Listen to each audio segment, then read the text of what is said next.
on, man. We got 60 minutes of football. If we're gonna be world champions, we gotta start somewhere. This right here. Gotta come out the cellar. We gotta come out for 60 minutes. Dogfight, ready? Hey. Our whole season comes down to one play. Do you understand? Hold on to Fellas, your if drink. you ever sold out in your life, this is the time to do it right now. Hold on to your Now drink, is the baby. time. Special right. I know you can do it. Hold on to your I drink. know you can do it. Let's go. 1, 2, 3. Go. Get him, baby. Get him. Get him. Ow. Let's go. Watch the land draw. Right here. Right here. Red 98.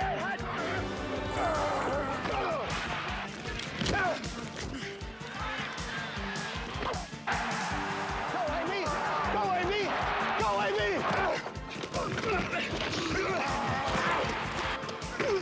One time. One time.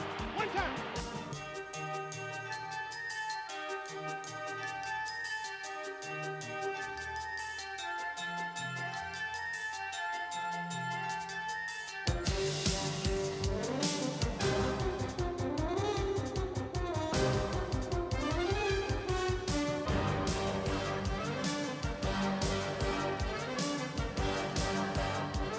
Hey, Daryl, we got to play defense and win it. You guys got to win it right here. You guys got to win it.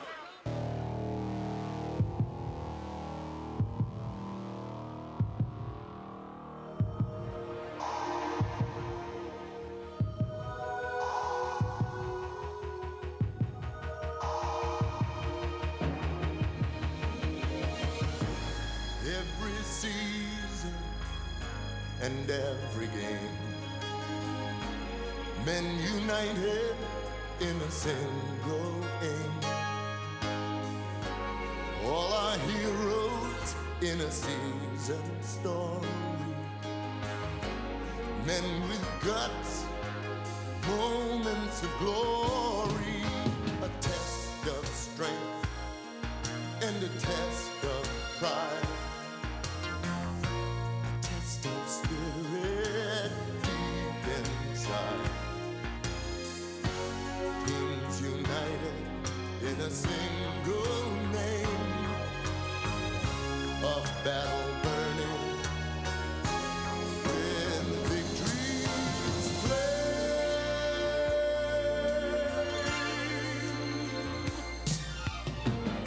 It's a long, hard road to every goal. It's a long, hard road, I know.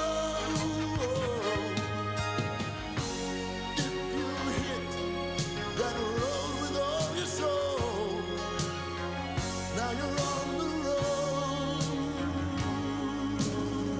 to the Super Bowl.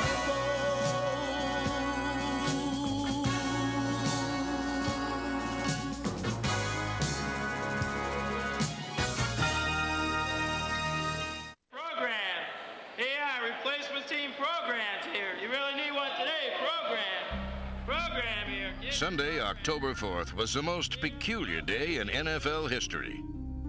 The real players were on strike, and a group of total strangers were trying to take their place. As we head into this uncharted territory this afternoon, there are a lot more questions than answers. For openers, who are these guys?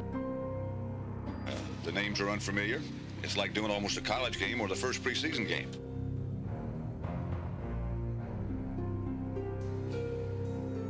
Well, first of all, before the kickoff, I got to find out how to pronounce everybody's name. Some solved the pronunciation problem with one word. That first week, replacement players were harassed, fans were absent or skeptical, and coaches deserved the greatest sympathy. With their motley crew of cops and car salesmen, bricklayers and bartenders, they had to start all over from square one. Okay, we got the national anthem, fellas. Get right along the sideline.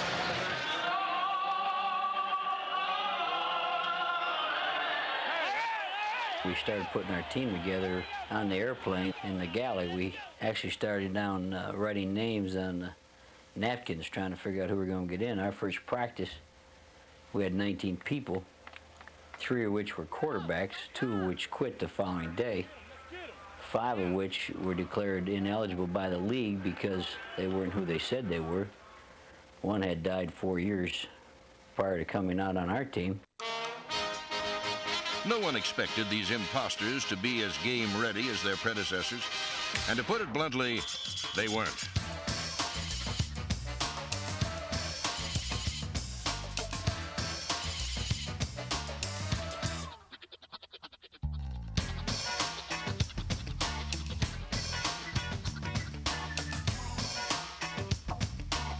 Some plays never really got started. Others seemed like they would never end.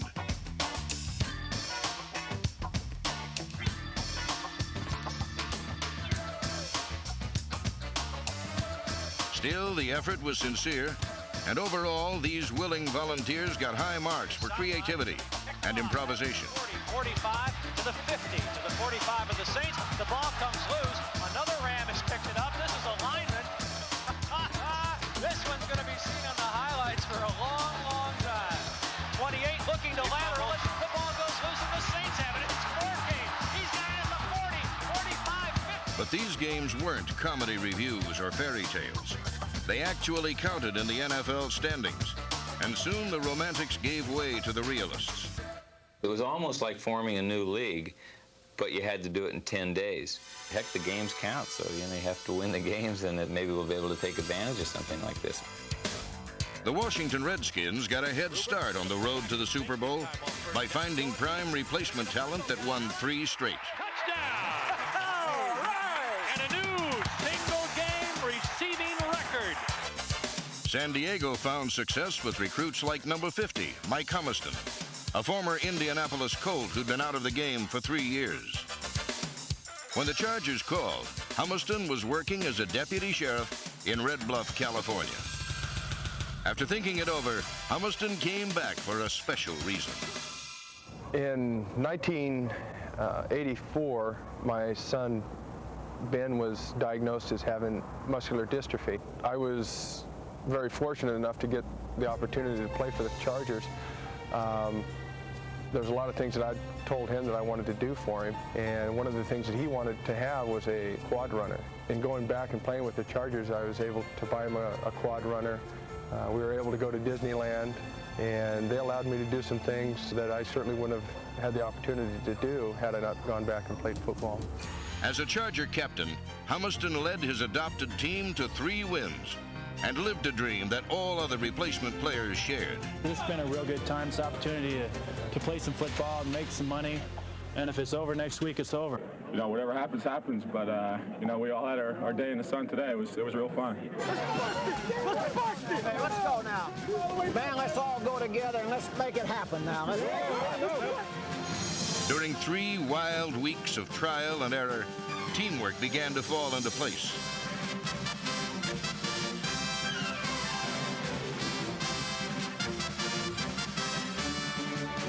In fact, sometimes it was tough to tell substitute performance from the real thing. When the strike ended, they were reluctant to let the dream die.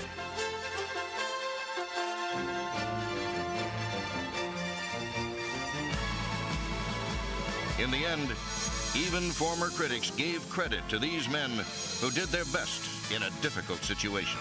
It's all right. We may be scared, but we're the best ones. I tell you, it's something I remember for the rest of my life, you know. Even if I don't play another down, you know, I played these first 3 games. It feels wonderful. I don't anticipate going back and playing any more football. Certainly the opportunity that the Chargers gave me, they made some of the dreams that we had as a family become a reality. The down-home style of Houston head coach Jerry Glanville was embodied by his black clothes, bright country wit, and boundless enthusiasm. Let's get there. Get it on. Get it on. All starts right here. Here we go. Here we go. All starts right here. Hold on. Hold on. Once the strike ended, the surprising Oilers engineered some thrilling twists and turns on the road to the Super Bowl.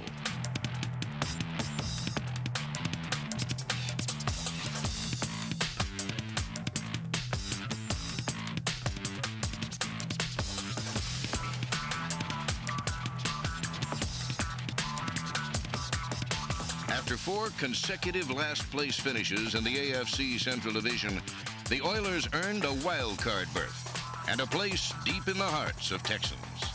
All the way, Blue! All Blue! All the way! Go, Warren. Come on, Warren. Find him, Warren. Find him. In the playoffs, quarterback Warren Moon enjoyed the finest day of his NFL career.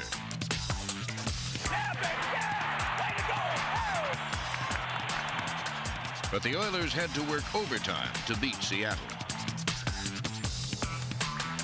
Tony Zendejas with the kick of his life.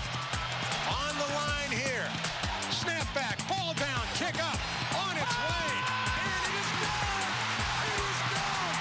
The Oilers win in overtime, defeating Seattle 23-20, advancing to Denver. While good old boy Glanville created a good young team in Houston, the Buffalo Bills were revived by the only NFL head coach with a Harvard master's degree in English history. Marv Levy once studied knights and kings. Now his passions are aroused by rookies and referees. They're offside. Hey, ref, they offside. Well, sorry. I saw it, but I'm not going to get on them today. What's the flag for? 89 threw his helmet. Coming over to the bench. No, he wasn't. He cannot take his helmet off and throw the helmet anywhere on the field of play. That's not a chicken. It is a chicken call. Cover it up, damn it! Cover it up! The time to cover the ball up and the time to fight for yard. Damn, I'm so sick of rookies. So sick of rookies, I can't believe it. Seattle rookie linebacker Brian Bosworth provoked strong reactions once he made pro football his chosen profession. Raiders rookie Bo Jackson, number 34, likewise created a stir by making the game his hobby.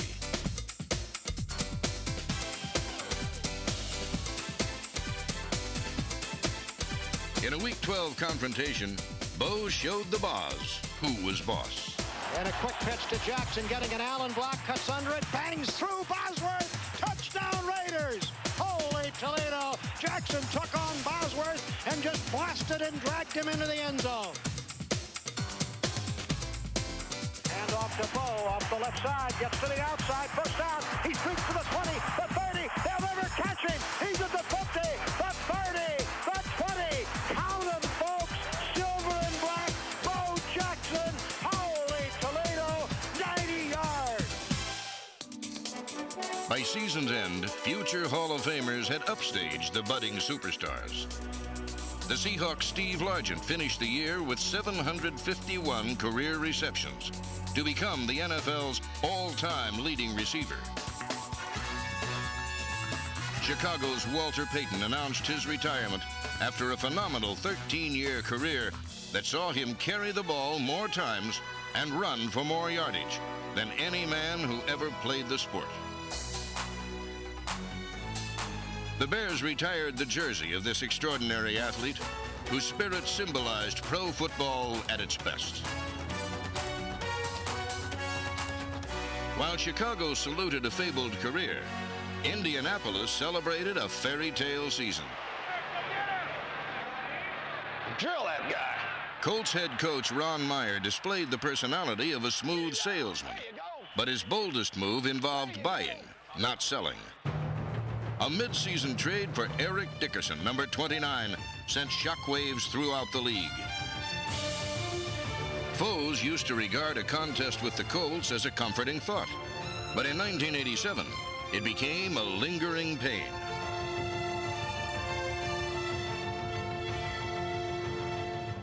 By the last game of the season, a team long accustomed to playing out the string found itself playing for the AFC East title.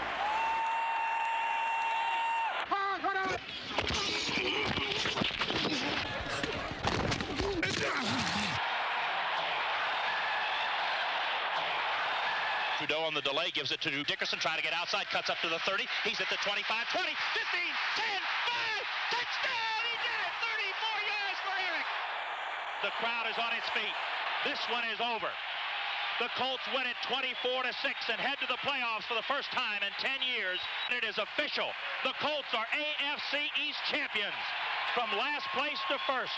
This victory belongs to Jim Irsay who orchestrated that trade and hammered it through. And it belongs to his father, who has quite honestly struggled for a few years, made the move here. In a season of changes and surprises, an unexpected development found a long-time plodder emerge as one of the front runners on the road to the Super Bowl.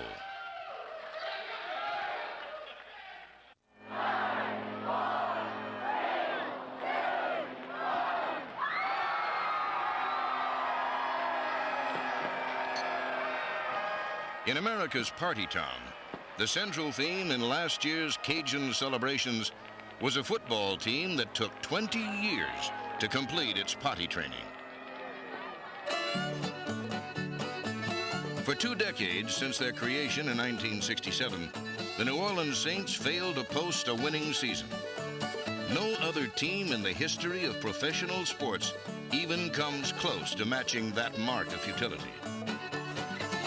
In 1980, victory-starved Saint fans dubbed their team the Aints. Quite clearly, their patience was wearing thin. Losing is something you never get used to. Right in the midst of football season, I see a good friend of mine, and he's trying to be nice. He doesn't even talk football because he knows it's such a negative thing. That's a terrible thing to live with. In 1986, Jim Mora became the newest man to accept coaching's biggest challenge. But the results, though promising, fell short of Mora's goal. I wanted to have a winning season because this is something that this team had never experienced, or this organization had never experienced, and I felt like it was important that we achieve that and get that monkey off our back. Kozar dropping into the end zone. He's hit. The ball goes free. It's another safety. Nobody enjoyed victory more than Saint owner Tom Benson. Conversely, nobody endured defeat worse than Jim Mora.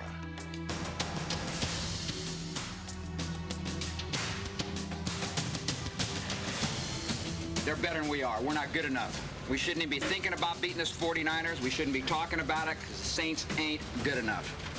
And you guys shouldn't write about us being a playoff team and all that bullshit. That's malarkey. We ain't good enough to beat those guys, and it was proven out there today. It's that simple. We're not good enough yet. We got a long way to go. We got a lot of work to do. We're close, and close don't mean... And you can put that on TV for me. The 1987 Saints would never be quite the same.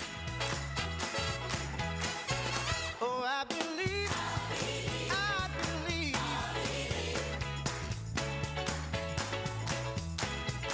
Oh, I believe, I've been saved. Sweet, sweet love. Oh, I believe, I believe.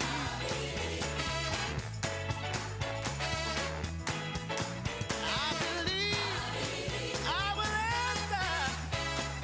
Sweet, sweet love. I was weak, but now I'm strong. Oh, His love guides me all day long. I believe, I believe, I believe. Yes, I believe, I believe, Lord, I believe.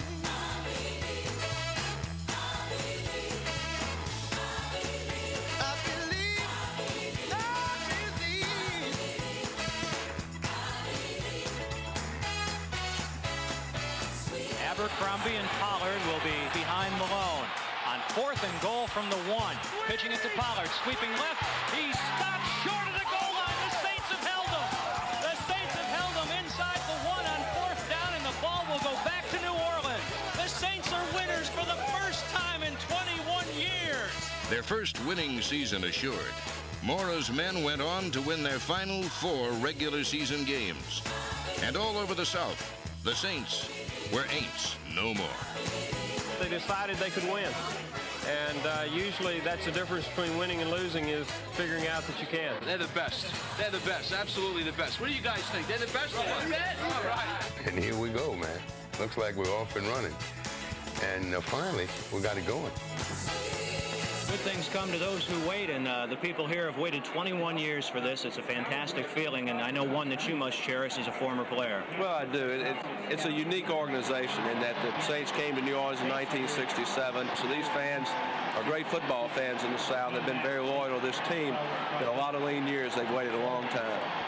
Dalton Hilliard behind Hebert on 2nd and 10. Bobby looks to throw again into the end zone for Martin. Touchdown!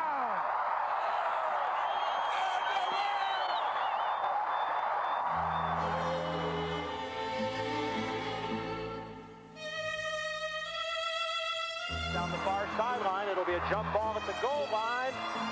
Was it taken in by the Vikings? It may have been. It is. It looks like Hassan Jones on that jump ball. Who would have thought that on the biggest day in Saint history, the Minnesota Vikings would be such party poopers?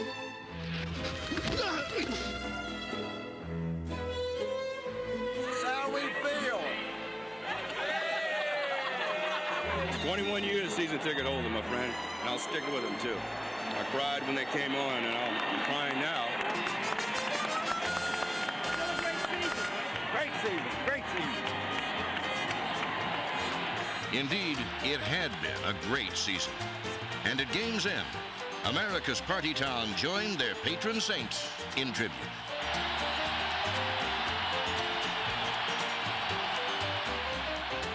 Last year I had hopes, but we've been hoping for 21 years. And every year we say this year. So finally this year have come. Thank God for the Saints.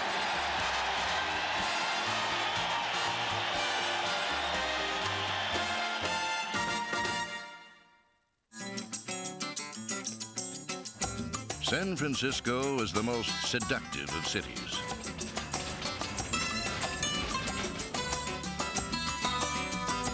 The town's alluring rhythms are as sensuous as a samba. Its football team also moves to a beat that is more rumba than rumble.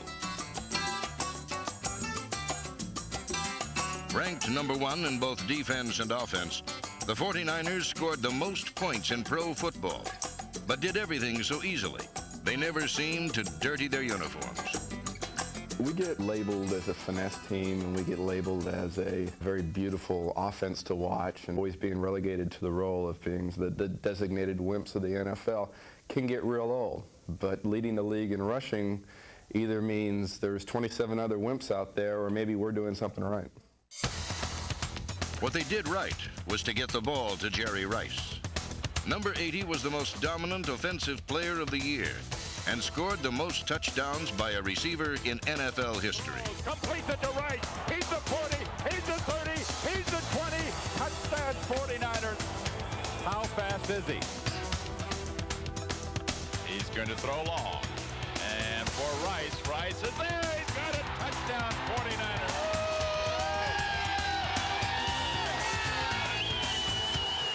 The 49ers compiled the best record in the NFL, but were never perceived as red-blooded heroes. Unlike the red meat-eating Bears, champions of the NFC Central.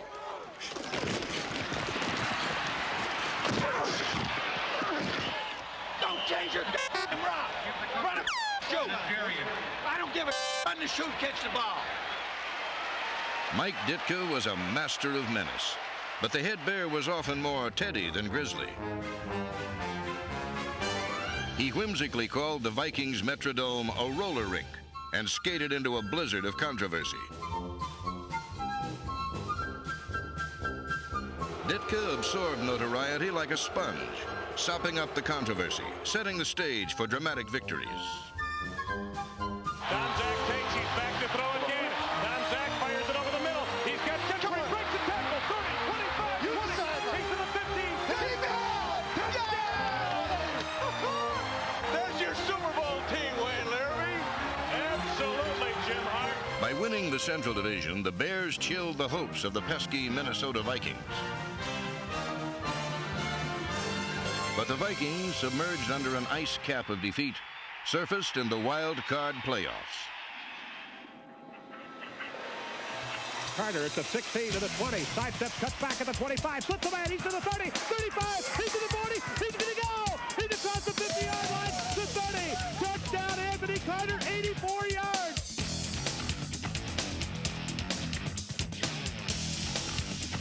the Vikings snowballed the Saints, then stomped the 49ers, overpowering the NFL's best team.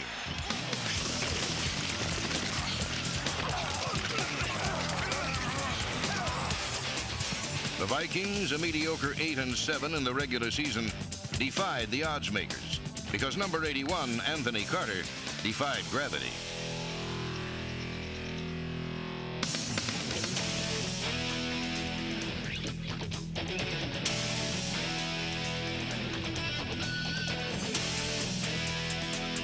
Carter caught 10 passes for a playoff record 227 yards and ran Minnesota to a surprising 36-24 victory.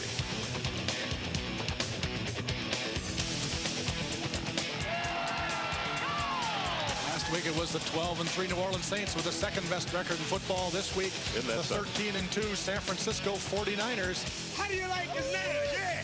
Just as unlikely as the Twins are the Vikings, and who's to say that this isn't going to be a blessed year for the upper Midwest?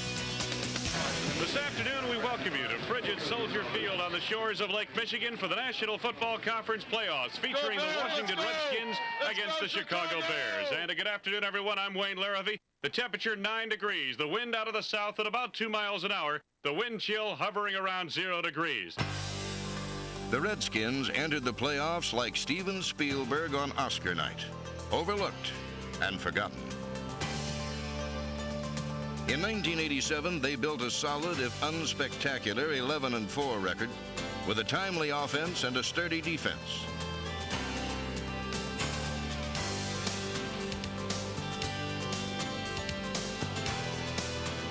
Champions of the NFC East, the Redskins clinched a playoff berth sooner than any other team. Yet when headline teams were discussed, the Redskins rated small typeface. But in the divisional playoffs, the Redskins leapt to the front page by rallying from a 14-0 deficit to beat the Bears.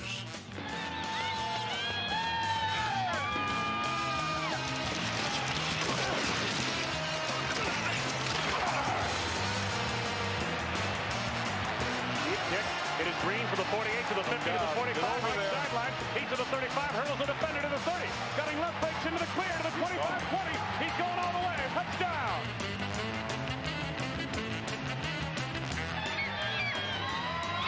The 21-17 victory reaffirmed to everyone what the Redskins knew all along.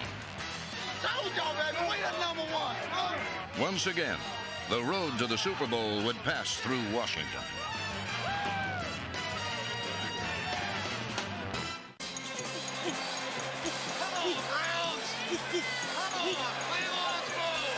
The Cleveland Browns defense is nicknamed the Dogs, and with fans of every pedigree howling for a berth in Super Bowl 22, in 1987, these lovable mutts turned vicious. Their bite was even worse than their bark, and in 1987, Cleveland's Dogs were the AFC's top-ranked defense.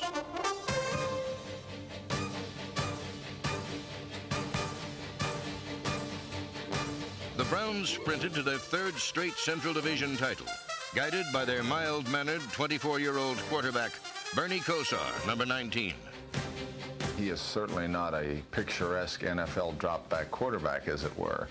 But I've never felt that the way you look getting something done is as important as your ability to get it done.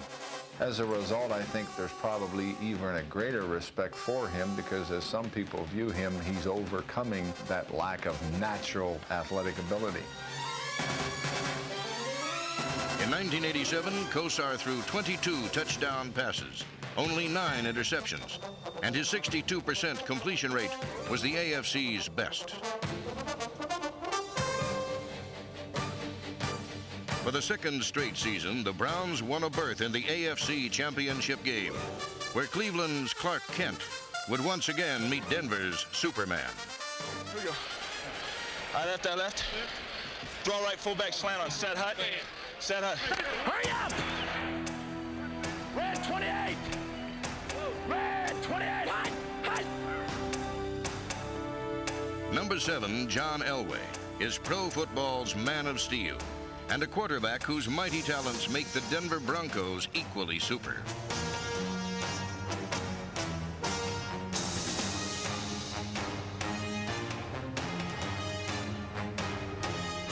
In his 5th pro season, Elway was mobile and durable, and pro football's most versatile, dangerous weapon.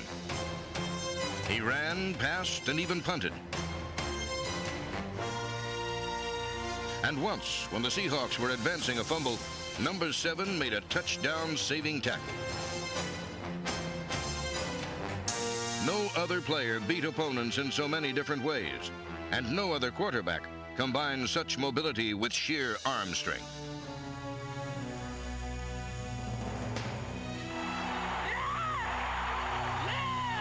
John's arm is incredibly strong. I'm telling you, he can probably throw the ball over 60 miles an hour. We have what we call a Judd's machine. It's like a tennis ball machine or a baseball machine that shoots the ball out. Well, this one shoots out footballs, and you can crank it up to like 80. We caught on that just the other day to try to simulate John's speed, because there's no way that you can catch from another quarterback or from a coach and get the same effect. He sort of gets you to catch the ball with your hands more, too, because of the concentration factor of the speed of the ball. And then you know if you're going to catch it on your body, get ready for some pain, because they could literally stick to you. You probably wouldn't even have to catch it. So.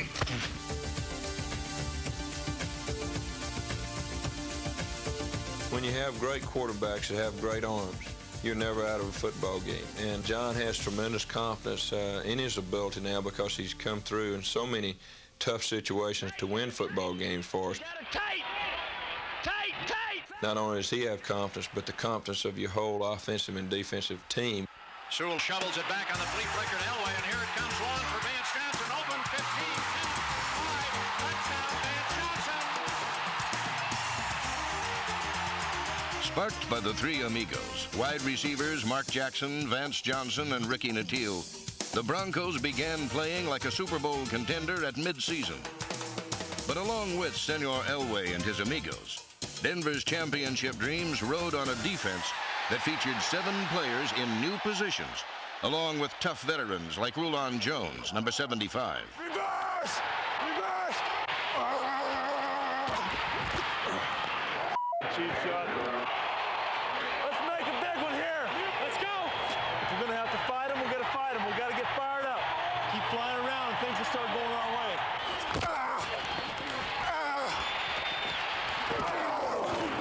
Jones and the Broncos began their Super Bowl stretch run with a Week 10 thriller against the Bears. Chicago was vanquished in the final seconds. Then the division-leading Chargers never knew what hit them. What happened? What play was that? Denver overcame a 3-game lead by San Diego, and in a snowy season finale against the Chargers, they wrapped up their 3rd Western Division championship in 4 years.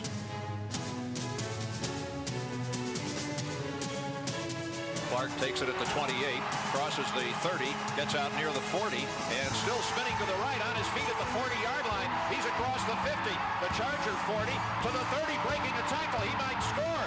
K.C. Clark returns. With the best record in the AFC, the Broncos raced into the playoffs, where the wild card Oilers turned into jokers. 2nd and 11, throw the pass into the end zone. It is fumbled at around the 1-yard line, and the Broncos have recovered the ball. The Oilers never recovered, as Elway capped a 34-10 victory that propelled Denver into the AFC Championship game. For the 2nd straight season, the road to the Super Bowl would be a collision course for Kosar's Browns and Elway's Broncos. San Diego, here we come. Redskins got them on the run. Led by Williams Golden. San Diego, here we come. Bring on the dogs and their angry crowds to the best fans in the league. And when they went back to Cleveland, we'll be cheering them on when they leave. One play at a time, 60 minutes, our football. Let's go.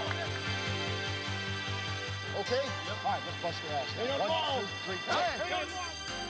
In every season's quest for fame, men united with a single aim.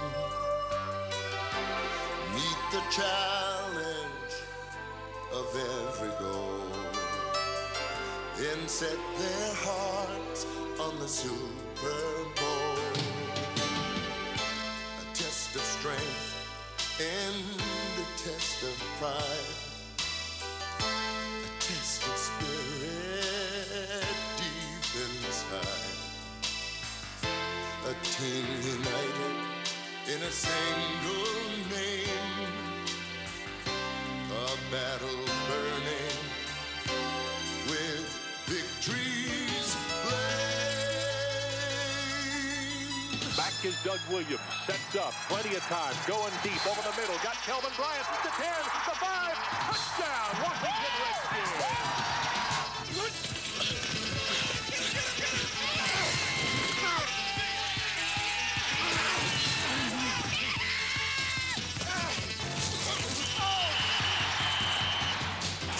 Wide receiver set as Kosar backpedals. Firing, caught by Slaughter over the middle. It's hot loose and intercepted by the Broncos. And Elway drills the pass. Fingertip catch, touchdown, Ricky the tailback in the end zone. First and goal at the 2. They give it to Sewell on the end around, coming left, and Steve Sewell will score. You guys are coming apart. Come on, Wade! Start it down there! Get there, get there, yeah!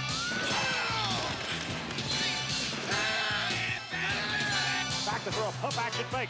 Throw, and in the corner of the end zone, a touchdown! What started off as Redskins domination has now changed. We on our way, baby, we on our way. Big hand off to Biner, Kosar to throw. Now steps up in the pocket, loops it for Biner, who got it at the 15, 10, 5, touchdown Browns. Here's Elway retreating to the 9-yard line. In trouble, dancing around, breaks free, firing.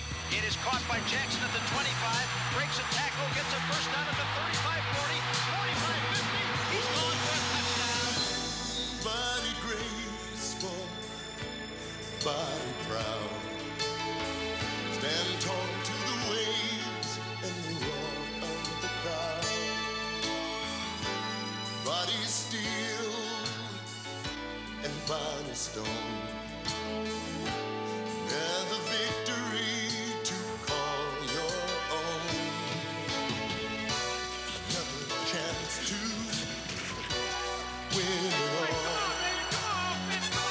Another rise and another fall. Though for some the glory has gone, and yet for others the dream lives on.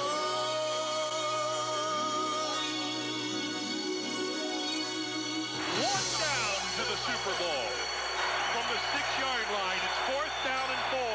Wilson takes the snap, looking left, throws it into the end zone, batted away, incomplete. Redskins are going to the Super Bowl. Woo-hoo. Well, it's a championship finish. 2nd down, 5 at the 8. Kosar, the Biner trying to slip left at the 5. He's at the goal line. Biner loses the ball. Denver recovers the fumble. Oh, it's a long, hard road to every goal. It's a long, hard road, and and if you hit that road with all your soul, now you're on the road to the Super Bowl. The Washington Redskins are the National Football Conference champions. The Broncos are back in the Super Bowl for the 2nd year in a row. They are going to San Diego.